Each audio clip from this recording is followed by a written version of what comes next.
She didn't slam the door, she didn't cry, she didn't even raise her voice. One morning you woke up and she was gone, not her body, but her warmth, her eyes, her presence. She still made coffee, still folded the laundry, but something in her was already packed and gone. It wasn't a dramatic ending, it was a quiet vanishing. No goodbye, no fight, just a long, stretching silence that told you, this woman, the one who once looked at you, like you were her world, now looked right through you, and in that moment you realized the scariest kind of breakup isn't the loud one. It's the one that happens while everything looks fine. It's when someone leaves, without ever opening the door. You try to carry on like nothing changed. You still sit at the same kitchen table, still drink from the same old mug she bought you years ago, the one with the fading world's okayest husband print. You chuckle at that sometimes, not because it's funny anymore, but because it's painfully true. She's still around. Maybe. Physically, she still reminds you to take your pills, still asks if you lock the door at night, but it's all surface level now, like your housemates, not lovers, like she's managing a checklist, not a connection. You ask how her day was, and she says, fine. You nod. You want to ask more. But something holds you back. Maybe it's fear, or maybe you've both grown so used to the distance that it now feels normal. There's a kind of grief that doesn't announce itself. It doesn't come with funerals or flowers. It comes with silence at the dinner table, the clinking of forks, the only sound between two people who once knew each other's hearts by instinct. You remember when things were different. When she used to put her feet in your lap while watching TV, when you'd sit in the car after a long drive and talk about nothing and everything, when just being in the same room made the world feel safe. But now, even when she's in the same room, it feels like you're miles apart. And here's the part you don't tell anyone. You're scared. Not because you think she's with someone else, but because you're starting to wonder if maybe she's not. Maybe the real betrayal isn't another man. Maybe it's the quiet realization that you became invisible right in front of her eyes. You've been a good man. You worked, provided, stayed faithful. You didn't walk out like your father did. You stuck around, you showed up, but now you're starting to question, was that enough? You were taught to be strong, silent, steady, to keep your feelings tucked away like loose change, only useful when needed, and even then, never flashy. You believed love meant doing, not feeling. Pay the bills, fix the sink, be reliable. And for a while that seemed to work, but then the kids moved out. The busy days got quieter, and the space between you and her grew loud, in the worst way, loud in its emptiness. Now you lie awake at night and wonder if she's lying next to you out of love or out of habit. Sometimes, when she sighs in the dark, you turn the other way, not because you don't care, but because you don't know what to say anymore. You're afraid that if you try to talk, your voice will come out cracked. Or worse, she won't even look up from her phone. And so, you stay quiet because that's what men do, right? We don't break, we bend, we adapt, we survive. But what if that very silence, that shield you've worn your whole life, is the thing that finally broke her? What if, in your effort to protect everything, you forgot to protect the one thing that mattered most? Her heart. And now, she's still here, but somehow already gone. I met Mark on a rainy Tuesday. He was sitting alone in a small corner booth at a diner that smelled like burnt coffee and old memories. He had that quiet look, the kind of stillness that only comes from having weathered too much, said too little, and carried more than he ever should have. He was 63, divorced after 32 years of marriage, 3 kids, all grown, one house that still had her perfume in the curtains. He stirred his coffee like he was waiting for it to reveal something. When he finally spoke, his voice was steady, but the pain lived underneath. I didn't cheat.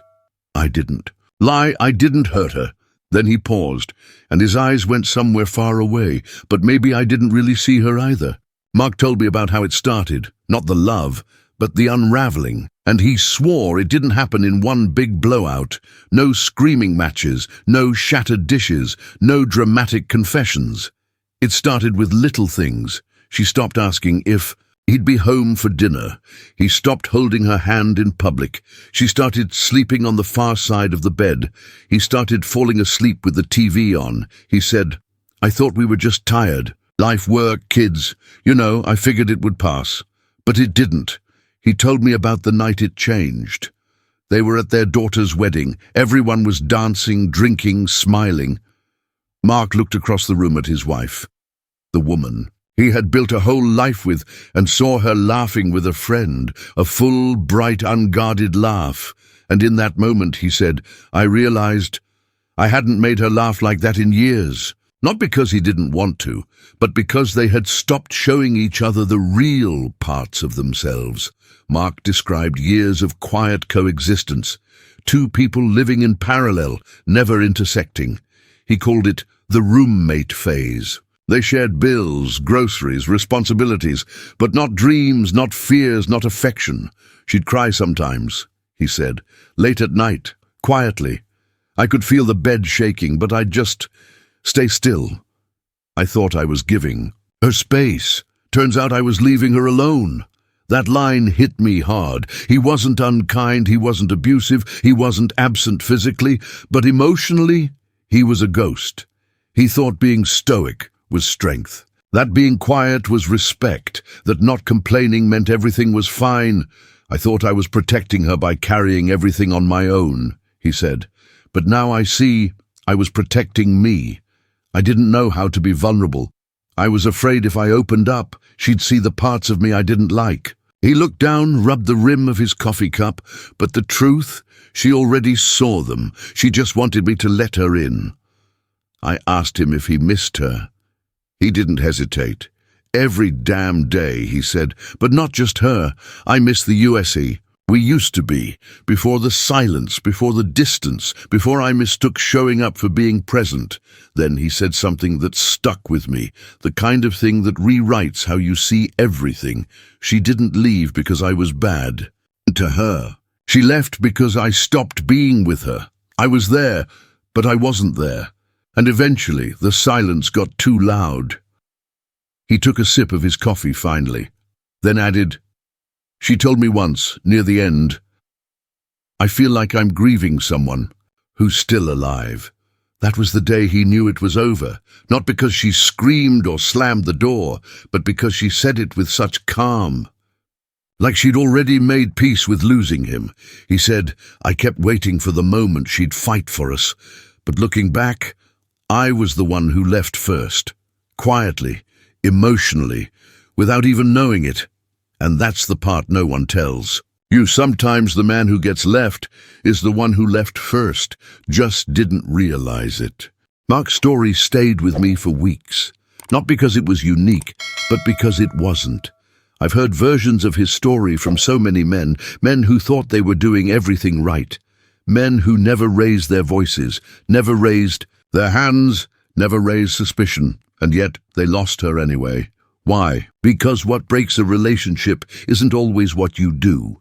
Sometimes it's what you no longer do. No more listening, no more reaching, no more showing up emotionally. Dr. John Gottman, one of the most respected researchers in relationship psychology, identified 4 patterns that slowly erode love. He called them the 4 horsemen. And when I tell you these, I don't want you to feel judged. I want you to feel seen, because almost every man I've spoken to has done at least one of these without even realizing it. Criticism not, you left the dishes out again, but you're lazy. Not, I feel hurt, but you don't care about me. It starts small, but over time it turns disagreements into personal attacks. Now maybe you're thinking, I don't do that. I don't criticize her. And maybe you don't, but listen. The absence of criticism doesn't guarantee love is safe, because sometimes what kills a relationship isn't what you say, but what you no longer say, which brings us to the second horseman, contempt. This is when respect quietly dies. It's the eye rolls, the sarcasm, the jokes at her expense at dinner with friends. It's subtle and deadly. Contempt is when you stop seeing her as your equal. When you start believing deep down she's always overreacting, she's too emotional, I'm the rational one. The problem? Contempt doesn't feel like yelling. It feels like coldness. And when a woman feels unseen, unheard, and subtly disrespected, her heart begins to close long before her suitcase ever does. Just defensiveness. You know, this one. She says, "You don't talk to me anymore." You respond, "What are you talking about?" "I just asked how your day was." She says, "I feel alone." You say, "I'm right here, aren't I?" See, you're not yelling, you're not mean, but you're not hearing her either. And that's what defensiveness does. It shifts the focus from her pain to your innocence. Instead of leaning in, you back away, because to admit she's hurting feels like admitting you failed. But the truth is, admitting pain doesn't make you the villain, it makes you present. And now the fourth and most dangerous horseman of them all. Stonewalling. Silence. Shutting down, withdrawing emotionally because it feels safer than engaging. You sit across the table from her and stare at your food. You scroll your phone when she starts to cry. You say, "I don't want to fight," when really, you don't want to feel. I know why we do it. We weren't taught how to handle emotion.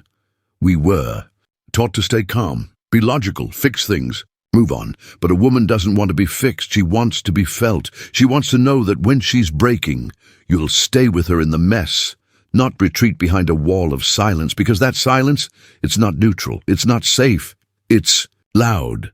Loud enough to convince her that she's alone in the relationship. Loud enough to make her believe you stopped caring. Loud enough that one day, she starts planning her exit while you're still wondering what went wrong. Gottman says these four horsemen, criticism, contempt, defensiveness, and stonewalling, don't show up overnight.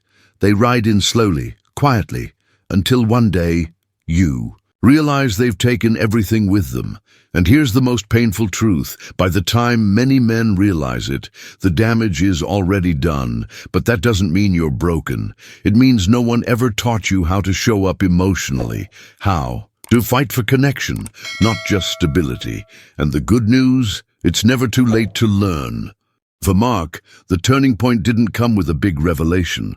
It wasn't some dramatic therapy session or a breakdown in the shower. It was a Tuesday. He was folding laundry alone in the house they once shared. Her side of the closet was empty now, but he still found himself folding her shirts, the ones she left behind, not because she forgot them, but because maybe a part of her hoped he'd notice. That night, he sat down on the edge of the bed and realized he couldn't remember. The last time he felt anything deeply, not joy, not pain, just numb. And that's when it hit him. He hadn't just disconnected from her, he disconnected from himself. He started therapy not to win her back, that chapter had closed, but because he didn't want to live another decade asleep in his own life. He told me, "For years I was just playing a role, the good husband, the provider, the guy who never complains, but I forgot who I was outside of that. I didn't even know what I wanted anymore, what I felt, what I feared. I was so used to being strong I forgot what being honest felt like." So he began the hard work, not of saving a marriage, but of saving himself. He started writing again, not for anyone else, just to hear his own voice again. He reached out to old friends he'd lost touch with, started saying yes to invitations he used to ignore most of all. He began learning a new language, not Spanish, not French, but the language of his own emotions. Instead of brushing off discomfort with a joke, he started sitting with it. Instead of shutting down when he felt overwhelmed, he started saying, "I'm not okay right now, but I want to talk about it." It wasn't perfect, it wasn't pretty, but it was real, and for the first time in a long time he felt present in his own skin. Mark said something to me once that still echoes. "I used to think love was about being strong for someone else. Now I know real love starts when you're finally strong enough to be vulnerable. Carl Jung once said, "People will do anything, no matter how absurd, to avoid facing their own soul." And isn't that what so many of us do? We hide behind our roles, husband, father, provider, thinking that if we perform them well enough, no one will notice the silence inside. We bury our fears, numb our longings, trade our truth for peace, until peace becomes a prison. But the shadow, the parts of us we don't want to see, doesn't disappear. It waits, and when love walks away, when silence becomes unbearable, when the mask no longer fits, that's when the real work begins. Maybe she didn't leave you. Maybe she left the version of you that never let himself be seen, the one who smiled on the outside but screamed inside, the one who held it all together and slowly fell apart. But here's the truth. If you're still here, breathing, feeling, aching, it's not too late, not to win her back, but to meet yourself. Maybe for the first time. The journey isn't about becoming someone else. It's about becoming whole. Not perfect, not invulnerable, but real, and in that realness, love maybe for the first time can finally find you. If you've ever felt like you were loved, but never truly seen, if you've ever sat in the same room with someone you love and still felt alone, leave a comment below. Just write, "I'm learning to be seen." You don't have to explain. You don't have to justify, because your story, your silence, your ache, your awakening matters. You are not alone.